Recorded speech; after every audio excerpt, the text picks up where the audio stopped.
welcome to our third webinar of a three-part webinar series about using data to improve life saving. This webinar is called Get to Know Shelter Pet Data Alliance. So as I said, this is the third of our series. We're diving a little bit more into the tool today.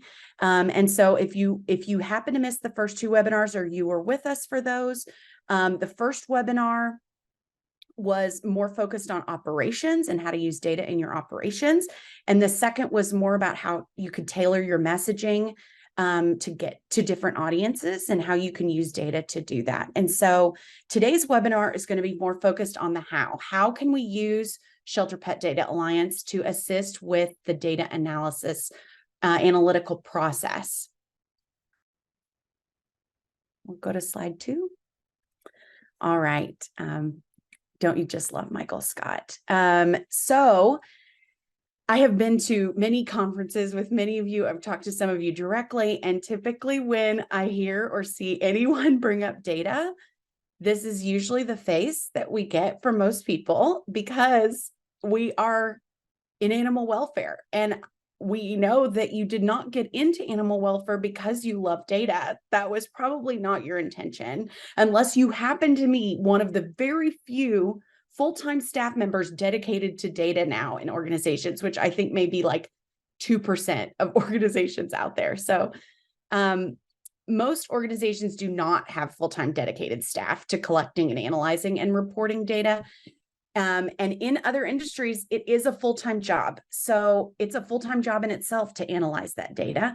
And now he's going to just bite me, which is perfect timing.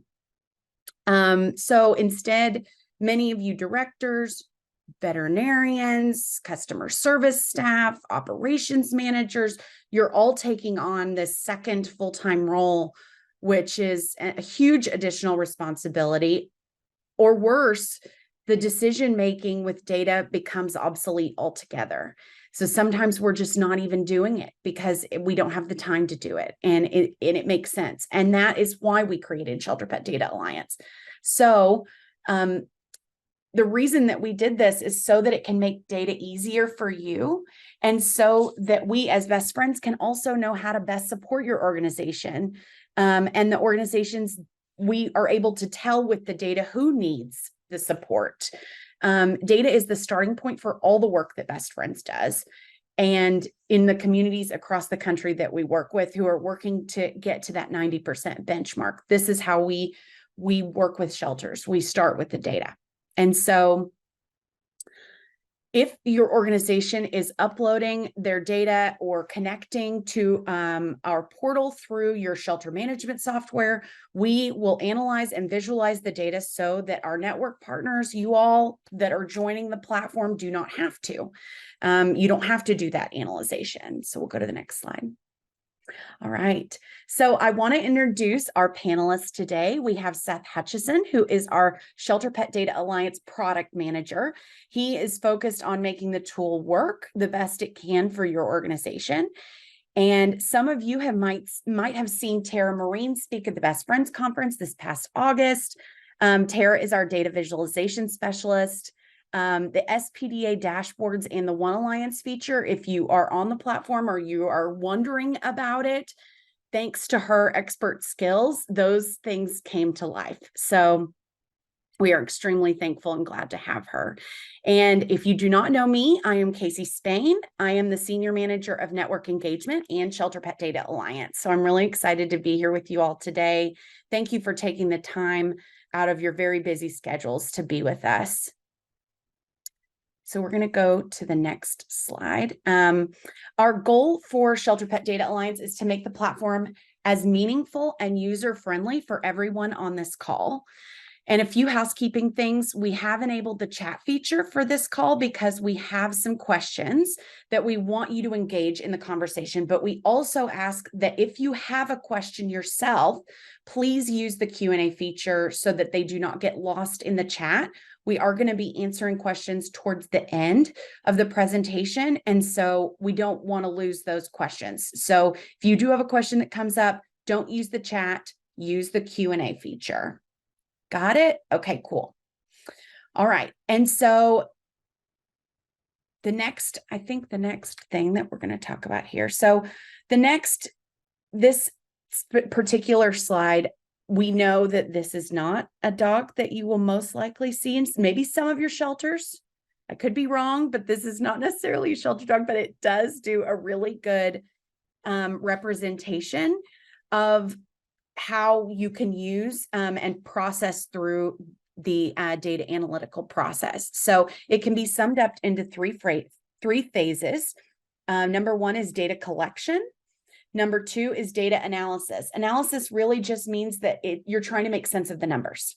And data reporting, this ultimately means that the data is in a way that you're turning it into a way that your stakeholders, city council members, donors, that many of you are doing this every month. You're making reports and doing those things for your community or for your stakeholders that you're talking to. That's what the last phase of this presentation that we're going to talk about. So I want to put a question to you all, if you will answer in the chat. Tell us what your barriers are to data collection, analysis, and reporting. So think about when you're talking to stakeholders, think about when you're posting on social media, think about when you're trying to collect all of the data and figure out how to upload it to platforms like ours. Think through it. What are your biggest barriers? We want to know what those are so that we can help mitigate some of those. And we want to be able to talk through that. So if we'll just take a minute, everybody, think of what the barriers are to getting your data uploaded, to getting your data analyzed.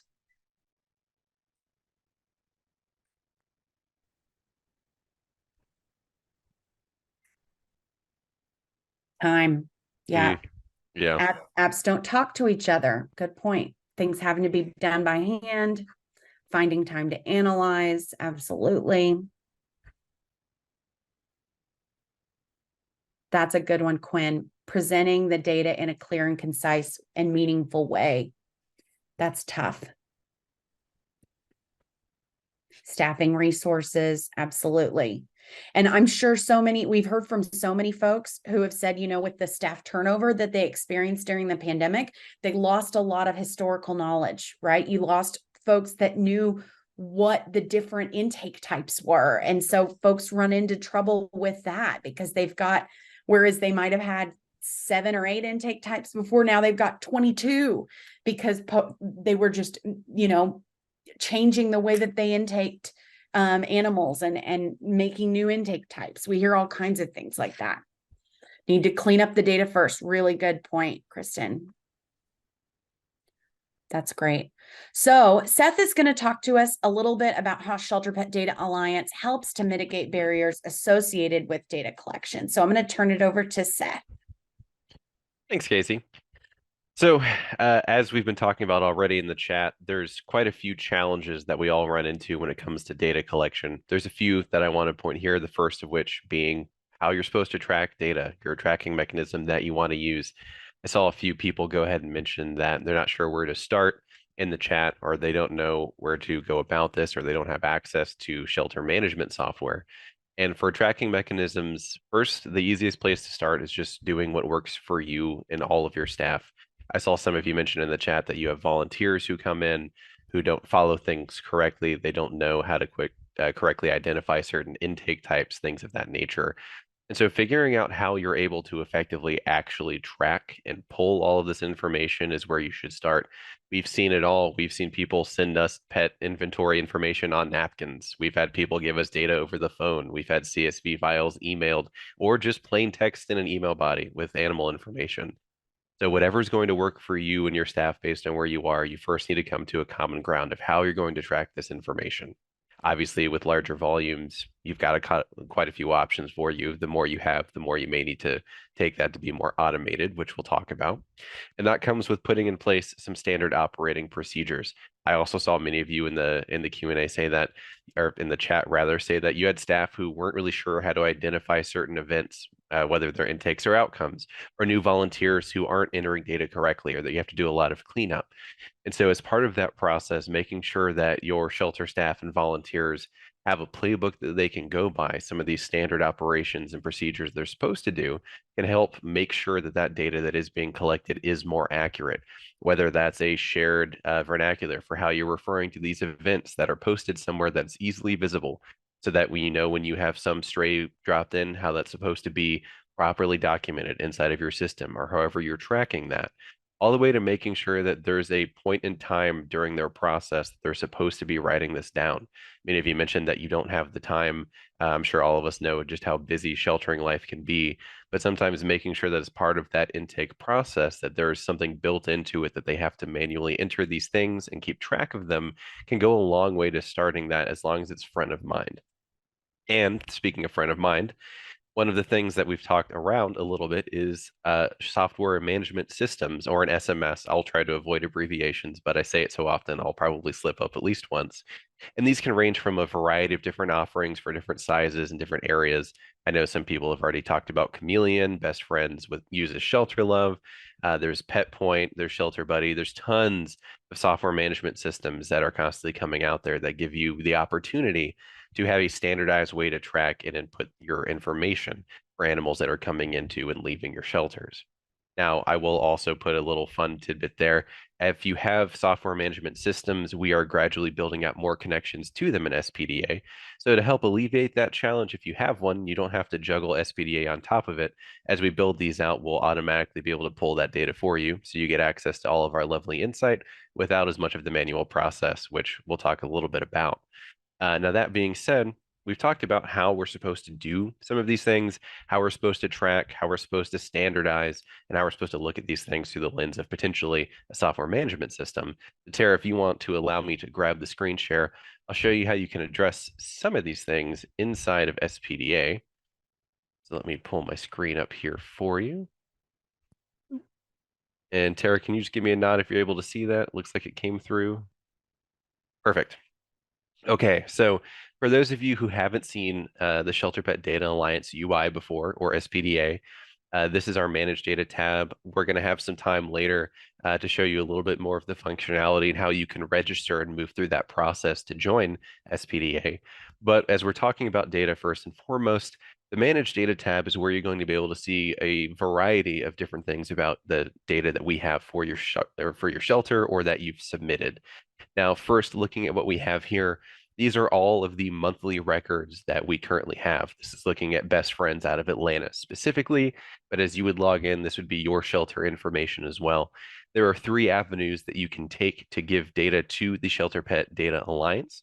Those are a manual entry, a CSV upload, or if you're using Pet Point and in the future Shelter Buddy and Chameleon, being able to set up an automatic integration with some credentials so that we pull that data every night for you. So you don't have to do any sort of manual lift. You just focus on your day in, day out, making sure that your SMS is up to date, and we'll get all of that new information. If you're looking to create something manually, you can click to create new record right here. And it will ask you if you have multiple locations like Best Friends does, as well as what month in your combination you're trying to add data for. If you click to create this, it's going to take you to a new UI where you'll see that we have a section for live intakes and we have a section for live outcomes. As we talked about tracking mechanisms, this can at least be a more standardized way for your staff to come in and input this data at month end or when months roll over. If you do not have an SMS that you use, they can come in and you sort of can use this to close that gap by allowing you to manually enter these, or you have some CSV options, which we'll talk about in a minute. But when we talk about some of the standard vernacular or semantics to make sure everyone identifies things the same way, you'll notice that we have a lot of tooltips here that give you some information on some of the kind of business rules and definitions that we use internally at Best Friends to refer to some of these events. So you can see that we've got some things for transfers in, so that it gives you some ideas of how to classify some of these things, so that for your staff and volunteers in the shelter, you can take these internally and try to use that as a common space to be able to talk about things the same way and make sure that this is documented consistently. Now, I will note we have two areas of submitting this. You have a button up here at the top, and if you've made your way all the way down to some of your other non-live outcomes as well, you can submit it at the bottom.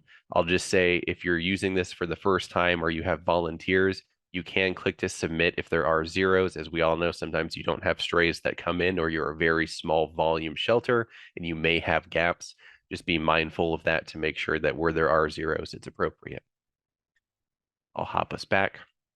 The second way to provide data is by uploading records. So if you click on the upload record button, you'll see here that again, if you have multiple locations like Best Friends does, you can choose which location you're trying to upload that data for. We offer a CSV template that you can easily download and use. Very basic. It basically just takes felines and canines, separates them out based on all of the year and month combinations, and gives you columns to input for all of your live intake and live outcome scenarios. So you can take that, input your data as well, and then just drag and drop or grab it from your file browser like you would anywhere else to attach a file to something. And we'll pull that in, we'll read it through and upload it automatically. You can also use that same functionality to update data. As we all know, sometimes your bookkeeping lags a little bit behind the real world. So if you get into the next month and you've got some new numbers to update, you can re-upload those CSV files and make sure that you have those updates overwrite. So you don't have to manually go into each one of these months and edit it, which you can do by clicking on that month in particular. The last way that SPDA can help manage some of these challenges with data as far as tracking, trying to create standardized vernacular for how you're referring to things, or how we work with an SMS that you may have, is for those of you who have Pet Point, I would say pay attention to this because it's particularly relevant for you all. But for those of you who have Shelter Buddy and Chameleon being the next two we're focusing on, or any of the other SMS vendors that you may have that we'll eventually add integrations for, if you go to the top right and you go to your profile, you should see an advanced settings tab. Down here, once this loads in, you'll see there is the automatic data opt-in. All you have to do is basically go through and read our terms and conditions. We won't let you get away without doing it. So you'll read through, get all the way to the bottom, and just make sure that you agree. And then you choose what SMS you have access to. So for us, we'll say Pet Point. We give you some instructions that you can take a look at that it'll download for you, that you can go through to follow inside of your Pet Point system to give you the information that you need. You'll input all of that information here for you for your org IDs and confirm. Then overnight while you're sound asleep, we'll pull all of that information for you. So everything from your Pet Point system will populate what we have for you here, which means all of your analysis, all of your visuals that you'll have access to will now be up to date based on all of that historical information that you have as well. So there's quite a few options that you have before you. Again, if you have any questions on these, we'll talk about ways that you can contact and reach out to us at the tail end of this, but we do have staff available to help support and answer questions for any of these things that you may run into or any bugs. Since we're still in beta, we're trying to make this as good as possible. So if you find anything, the sooner you let us know, the sooner we can get it fixed. And with that being said, knowing what you can do in SPDA to help grab some of this data and make sure that you have it available for use, we should probably start talking about how you actually want to address these challenges with the data that you do have.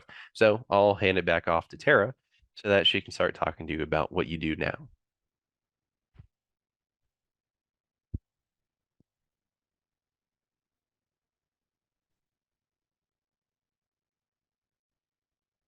Thank you, Seth, and great overview of Shelter Pet Data Alliance. You made it look so easy. Of course, I'm a little bit biased. Now, I don't know about many of you on this call, but I know for me that when it becomes the first of the month, I always get a little bit more stressed out. It's the beginning of a new reporting cycle, and I already have so much to do. It's easy for me to say, I'll just do this next week. And then next week becomes the week after that. And then by the time I know it, it's the end of the month. And so then I say, I'll just wait till next month. And that cycle continues. Or sometimes I enter the data and I already know things have started changing. And so this challenge with having outdated data, this is the number one reason why we created Shelter Pet Data Alliance. We want to connect your software system to our data analytical tools so that when we click a button, a syntax, a code runs, we refresh our analysis, our visuals refresh, and we get the most current data. What I'm talking about right right now, that is our end game. When we have that in place, our whole world as a community, an animal welfare community working together, is going to change. We're going to be able to see when organizations are full of capacity. We're going to see which organizations have room for more animals. We're going to be able to facilitate that transport of animals. We're going to be able to prioritize animals based on length of stay. I mean, the questions that we're going to be able to answer when we get to that point are endless. But right now, we are in beta, which means we're working through the kinks and we're familiarizing ourselves with the technology. Access to technology is one barrier, but I would say familiarity with technology is another barrier. So we need this process. We need this beta time for us to have these webinars, for us to join data committees and work groups and open the lines of communication between how do we use this tool, what is working well, what's not working well, is this meaningful for us? It would be more meaningful if we did X, Y, and Z, and having that conversation. So we encourage you to be participatory in this process with us. Utilize the help button, the contact us button on the Shelter Pet Data Alliance website. Join those work groups. We want to keep this dialogue happening while we're in beta. But we've already started to input and develop functionality to meet those day-to-day challenges that we know we all face. One of that, again, is access to technology. Many organizations say that one of their barriers is having the latest statistical packages or the dashboard programs that make their visuals look so pretty. Well, Best Friends has those resources. And when you share your data with us, we can analyze it for you, put it in a nice package, and visualize it for you. And then you can just take it with you. Another barrier that people have mentioned to us is that they would be able to set targets or know how they perform when they could compare themselves to similar organizations. And Shelter Pet Data Alliance allows you to find those similar organizations, but also see their data. And this way you can know how you are comparing to those who are similar to you. Now, I've been fortunate enough to be on the team that has helped design and come up with some of the visuals that you'll find on the platform itself. And I'll tell you that my first step in doing this is to identify a question that I want to answer. And so today I want to walk through several of the questions that you can answer with Shelter Pet Data Alliance being one of the organizations on the platform. And so we picked a sample organization that has an account with us, and I'm going to show you how they answer these questions. All right, so we're going to jump into the questions that you get to have answered with Shelter Pet Data Alliance. The first one starting with, how many animals does our community save? And usually this question comes from somebody who is invested in the success of your work. So it might be someone who's fostered, volunteered, a staff member. They want to know that their efforts have led to an impact. And so for our organization that we're using, so far, they have saved over 3,300 animals this year. Now, is that good? Is that bad? How do we know? We put that number into context for you. So compared to this time last year, we have saved over 1,100 more animals this year than we had in the past. So this message we're sending to our community, and we're saying thank you. Thank you for your involvement. And to put this into greater context, when we look at the percent of animals saved, of the animals that have left our care, 85% have found a home. That's up 5% from last year. It's up 7% for cats and 1% for dogs. Another question that you can answer with Shelter Pet Data Alliance is, what is our organization good at? To answer this, you might need to have comparisons with your state or your nation, and our One Alliance feature does this. So for our example organization, you'll see their dot in black. That's our organization, and we're being compared to the state in blue and the nation in green. And you can see here that we have a greater percent of animals coming through strays.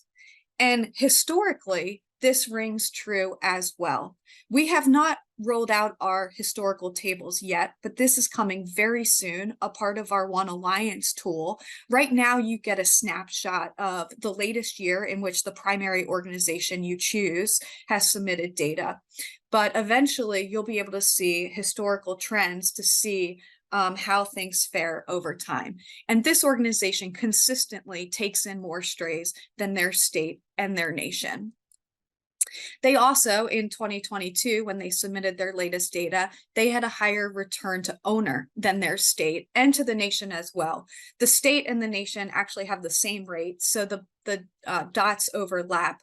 But when you're in the platform, you can hover over the dots and you'll get a tooltip that has all the raw numbers, and you'll be able to see everyone's percentages when you do that. Historically, this rings true too, and is pretty consistent that our organization has a little bit of a higher return to owner rate than the state and the nation. And for 2022, we also had higher adoption rates. So this is what we're good at.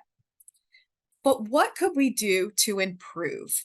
And this is another question that's important to answer, especially if you're asking for assistance, because you're able to say, you can help us with X, Y, and Z. And using One Alliance again, when you go in, and believe it or not, this is the same organization, their shelter euthanasia rate is just a little bit higher than the state and the nation, and consequently their save rate is a little lower than the state and the nation. So this message that they could send to their constituents, to donors, to anyone who wants to offer assistance is, your assistance is going to go to helping us save lives. But what are we trying to achieve? What targets can we set? So here's another question that we can answer with Shelter Pet Data Alliance. And I like to answer this in a couple different ways. One, I like to look at my past trends. So for this organization, we see in 2022, they have a 79% save rate, but they used to have higher save rates. So what changed? What can we get back to? How can we get back to that 83 and 89%? As we talked about, you can look at state, national trends. You can now look at organizations that are similar to you to set realistic targets. You can also look at areas for improvement. So this is why we strategically put our species on the same view, because if there's instances in your organization where maybe cats or dogs are outperforming the other, we can prioritize one species. For example, the dogs here, their save rate is lower consistently than the cats. So what can we do? Maybe we can prioritize our dog work and get our save rate for our dogs to be more comparable to that of cats. And then another way to set those targets is to look at national standards, becoming no-kill, for example, reaching that 90%. So let's say that we want to increase our save rate by 1%, and we want to go from 79 to 80 and emulate that of our state. If we did that using the intakes we had last year, that would put us at saving an additional 37 animals. If we went to 90% from 79%, this would put us at saving an additional 410 animals.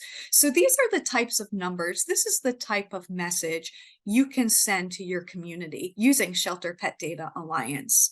But how? How can you do this? Another way that you can use our platform is to identify those organizations that are similar to you and doing well in the area that you want to do well with. Who can you partner with? So here, for example, we want to improve our save rate. And in our filter for One Alliance, you can pick organizations that are similar to you. The organization we're using takes in about 300 to 5,000 animals per year. So we put that as a criteria. They're in a heavily urban area, and by Best Friends definitions, they're a brick and mortar organization type. So we put that in, and then it gives us a list of all the organizations in the nation. I could filter on state if I wanted to, but I wanted to disclose this organization a little bit, hide their hide who they are. So I picked the entire nation, and you have now a list of organizations that you can go to and say, hey, what are you doing? What are some strategies you utilize? And once you have those strategies, putting those into place and asking to help with your donors, with X, Y, and Z and your volunteers. You put in your programs, you put in your policies. Hopefully that will give you a before and an after picture. And you can go back to your trends in SPDA and you can show, was your organization successful? So very quickly, I wanted to run through the different questions that you can have answered with SPDA and the different messages that you can send to your community. And maybe for those of you who attended the webinar, the last webinar on tailoring messages to your audience and storytelling, you may have seen that the questions kind of followed an arc. You started off with something well, then you kind of went into a conflict area, and then you went into your ask. So this is a nice way to structure a story or a message to your audience. So we kind of cultivated our visuals so that you could do that.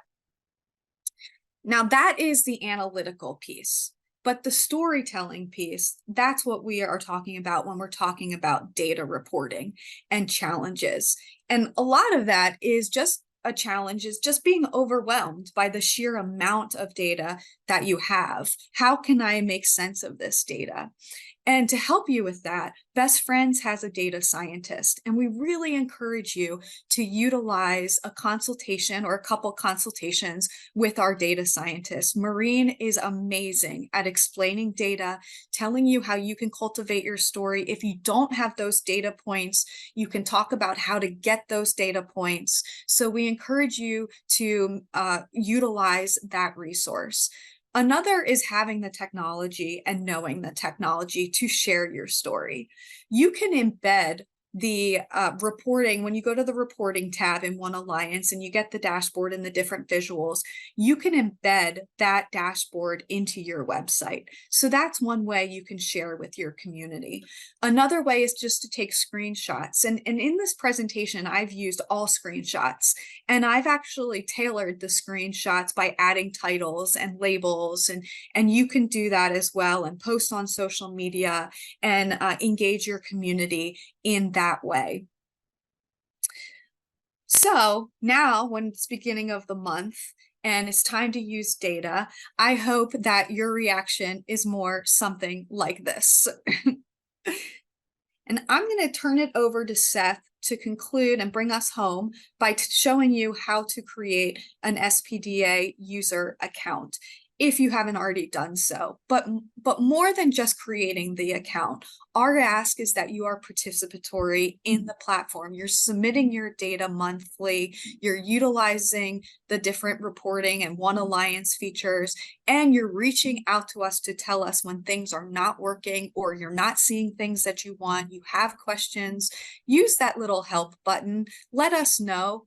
We're here to make this better for you so that, again, when we reach our end game, this is as intuitive and meaningful as possible.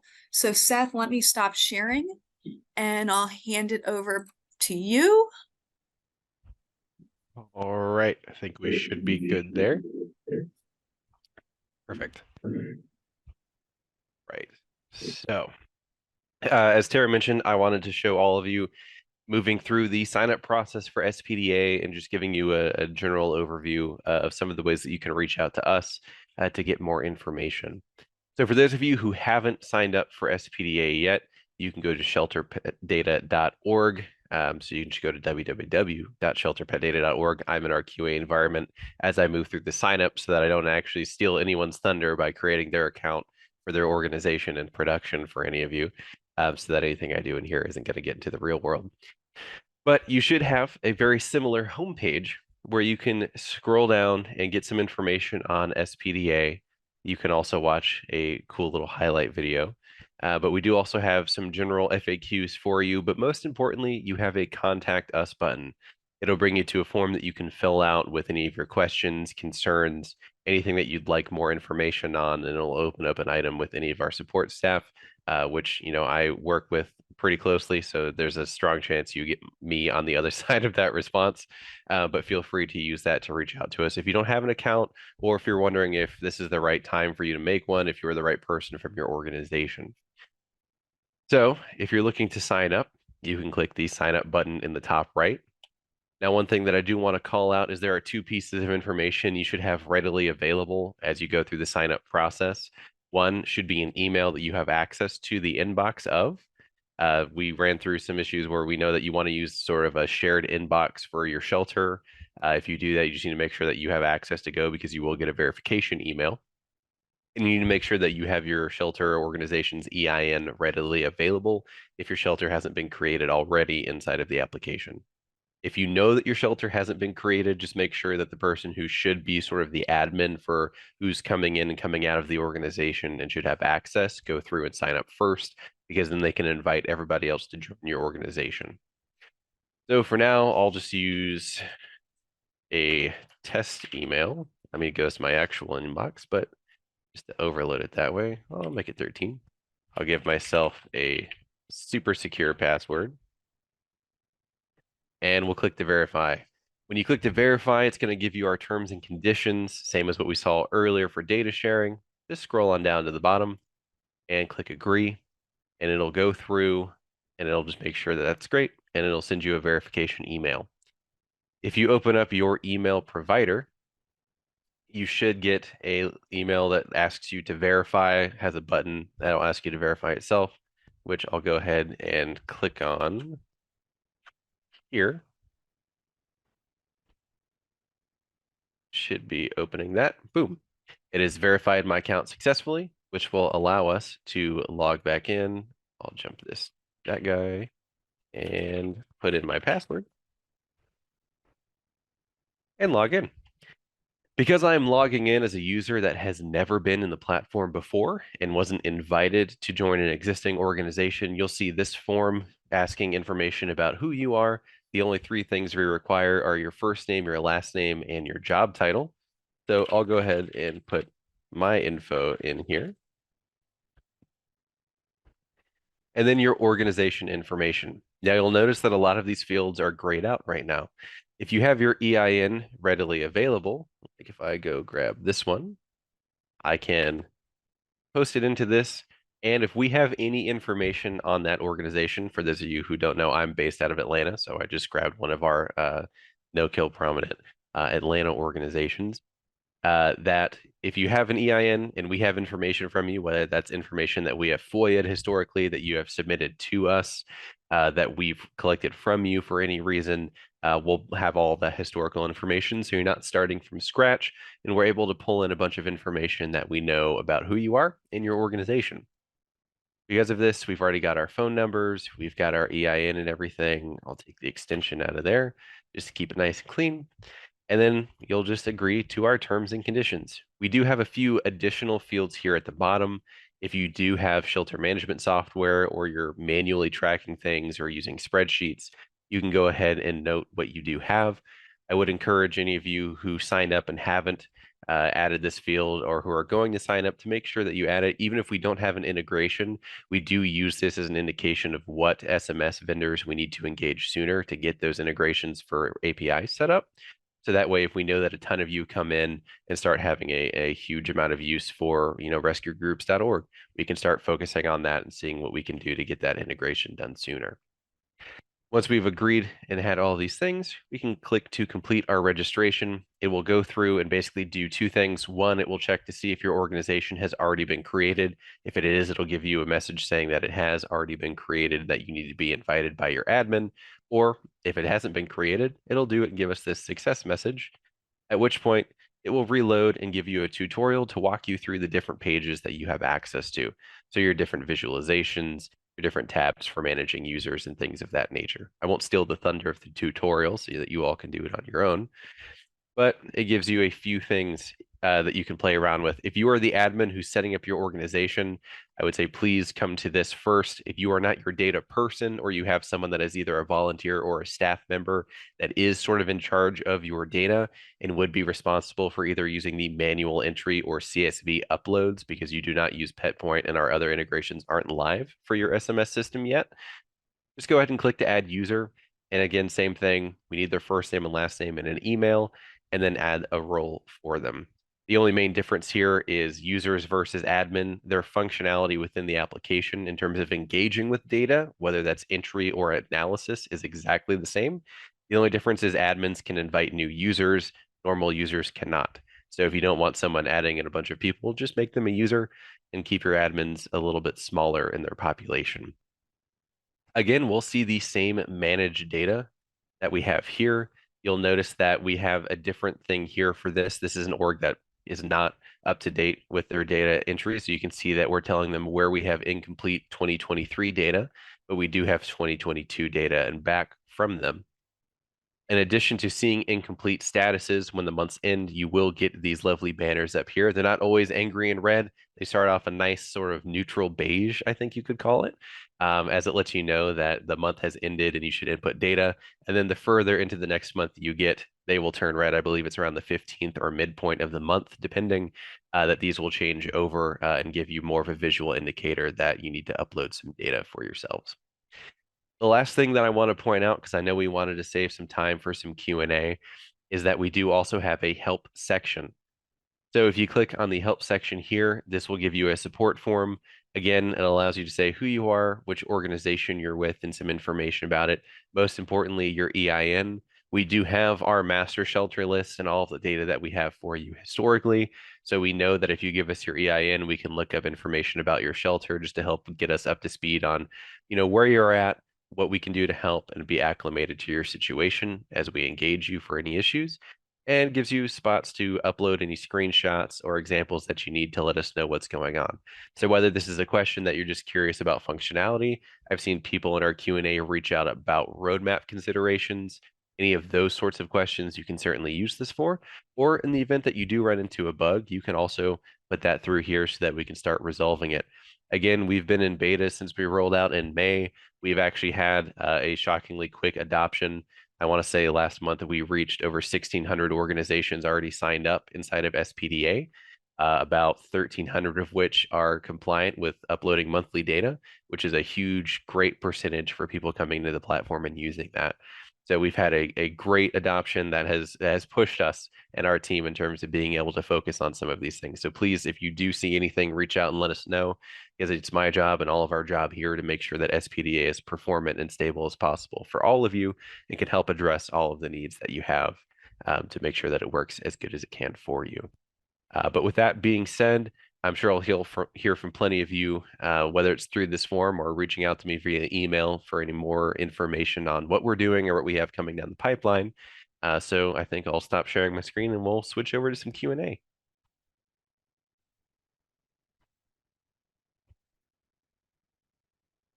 In Casey, you're muted. Thanks There you go. to Seth and Tara. Really appreciate that presentation. And so we did get a few questions in the chat. And I know that Seth, you were able to give some answers, but I think that these are really good questions to make sure that the rest of the folks on the webinar will know the answer to. So Casey asked, I'm curious about your product roadmap and what new features you're hoping to incorporate into SPDA in the future. Can you talk a little bit about that, Seth? Yeah, absolutely. So first and foremost, for those of you who do want more of a formal overview of our roadmap, you'd like to see it and have some more dedicated time with me to talk through it. Certainly, we can feel free to email me and reach out or ask through the help forms, so that we can get that set up if you want some more dedicated time. But the general cliff notes for things that we have in process right now is, aside from continuing our SMS integrations, the ones we currently have in process are Shelter Buddy and Chameleon. We'll continue that process. We're not going to stop till we basically run out of SMSs to integrate with, or they don't talk to us, whichever comes first. So we'll keep that up. We're improving the general workflow. So the sign-up process that we've seen right now, some of you may have seen that if I was to join and my organization already existed, I'd have to go find out who the admin is to ask for them to invite me. We're improving that process so that you can check to see if your org's already registered and ask to join, at which point the admin can approve that person to enter. So we're doing some workflow and experience things like that to make it very easy for new users to organically join your shelter, to help out if they're volunteers or staff members. And we're improving the look and feel of that. Additionally, we are continuing to improve our data upload so that process is more stable. It's easier to overwrite and update data. and that if you have anything like some of your other reports from an SMS that you have, you can more easily export that CSV and just upload it right into SPDA so that you don't have to worry about editing that or trimming out. So we're going to get more intelligent with some of our ruling on data uploads as we have more samples and we get more experience with what people try to upload. So those are some of the key things. We've got some, I'd say, sneakier, more exciting things down the road, but I don't want to steal any visualization thunder for the future as we look, because we'll always add new insights and new analysis as we identify some cool things to present. But I'll keep that under wraps because it's kind of exciting and pretty early. So. Well, the next question I was going to ask is there any upcoming features that you can talk to us a little bit about? Tara, do you know if there's anything particular that you are working on that will make understanding the data a little bit easier for the orgs that are on this call and using SPDA? I can probably chime in on one thing that I know that Tara's done recently is there's historic tables on the One Alliance view. So that should be making its way into the actual production version of SPDA in the not too distant future. Probably, I won't tie myself to a date, but certainly probably within the month. So you can hold me accountable to that. But it'll have some historic information. So as you look at the One Alliance views, you can go look at what's happened on those same trends and same areas back in time. So for those of you who want to look and use some of Tara's kind of storytelling advice of how am I performing this year versus last year, and what goals or KPIs can I set for myself? She mentioned sometimes you can boil it down to we need 37 more animals that we need to save. That's an easy metric to communicate out to your population and your community. So you can go look historically and look at how you're tracking, get more information on what you've done to help inform where you need to go or what you can do to get there. Is probably the thing that I'm most excited about. And I know that Tara's done a lot on the performance side for the intake and outcome reports. So we're going to give you some various options for how you want to kind of segment those and embed them inside of your site so that you can do one or the other or potentially both in a variety of ways. So we'll make probably some email announcements on that once we have that functionality and those changes roll out. Great. And someone in the chat asked, and I'll take this one, or in the Q&A asked if there was any plans to make the platform more collaborative, or to add tools to communicate with other shelters. So we do have some things in the works that we are still in the process of brainstorming and coming up with the ways that those are going to work. We don't know if anybody's going to be able to actually communicate through the platform, but we are talking about some additional opportunities for specifically for network partners. If you're a network partner with Best Friends, getting to have some special features that are just for those folks to be able to see a little bit more about what's going on, specifically with organizations that are similar to theirs that they can see in the One Alliance feature. Yeah, and I'll go ahead and just to add, if any of you hopefully sign up for SPDA and you go under the One Alliance section, you'll see that there is a page there that is not about comparisons, but it is about pure connections. That's sort of the placeholder and teaser for sort of the next stage that we're going to look at. To Casey's point of how can you look at where people are, other network partners that you want to engage with, how can I reach out to them and get connected, and how you can visualize that, which we're pretty excited about. Still very early stages on that, but it's going to be pretty exciting when we do get there. Great. And there's a new question in the chat here too. Cheryl asks that she says she's a new network partner, and she asks when there will be a drop down for comparisons. So possibly, Seth, if you could explain a little bit more about One Alliance and the comparisons and how that works. Yeah, and Tara, keep me honest and correct me if I'm wrong. You are the data wizard in this dichotomy. But as far as the One Alliance comparison, if you're seeing organizations there, they're orgs that we've had at least a year's worth of data for. So enough information that we can actually safely say that these trends are accurate and representative of what's going on in that shelter, so that we have enough to actually compare to. A lot of those are point in time year over year. So, July of 2023 to July of 2022. So if you're a new network partner, but you've got a lot of historic data that you can submit, either all of your 2022 data or anything like that. Once we have that and it's populated inside of our data set, you should show up inside of that dropdown that you can choose for yourself for comparison. That sound right, Tara? Good. Yes, great answer. Thanks. Learning. Awesome.